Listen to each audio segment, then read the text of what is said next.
Now for a quick Devar Torah. Uh, you know, last week, last Shabbat, we covered Parshat Kedoshim, which is saying to you, if you want to be holy, these are the things you have to do. You have how to build a society.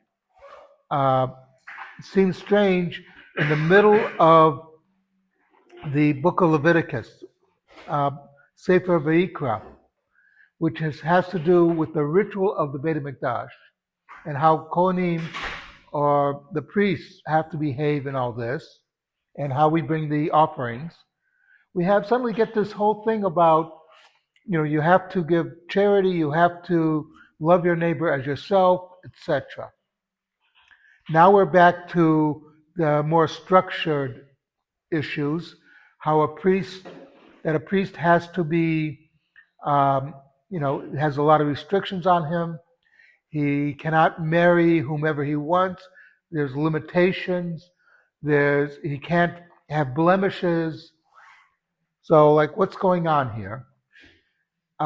You might say that this is the Torah is showing that it's a balance. There's a spiritual side and a practical side. There's a lot of people that go out there and say, I don't need all these rules. Judaism is very OCD, right? We have all these rules and regulations. I'm very spiritual. I don't need all this stuff. And then they're missing the point. There's a very famous story. I'm sure most of you have heard it, about a woman whose brother was in a Baal Tshuva yeshiva in Yerushalayim. She was on her way to India to some guru, for spirituality. He sets up for her to go to a class. He wants his sister to get more in touch with her Yiddishkeit, her Judaism. So he sets up a class with this very spiritual teacher. That teacher was sick that day. There was a substitute who gave a very dry class on returning a lost object. And it was very dry, saying, well, if you find an object, then how do you identify it? And goes into all the ins and outs of the halacha. And she says, okay, this is all nice and good, but it's no spirituality. It's just basic law. Okay, then she goes off to India, goes to the guru. He's speaking deep spiritual ideas. Really, the deepest of the deep, as some would say.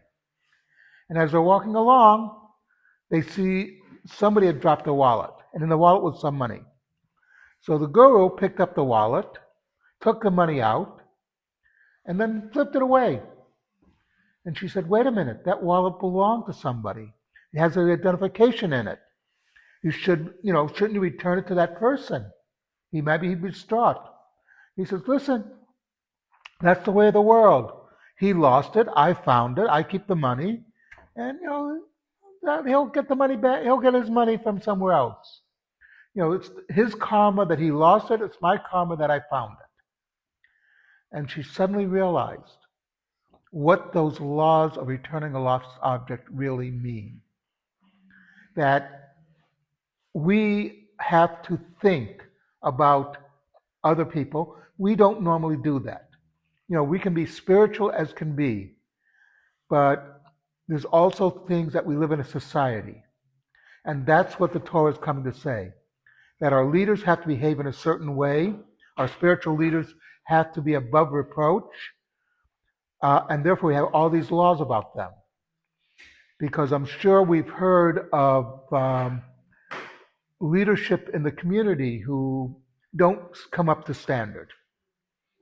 I don't have to go into detail.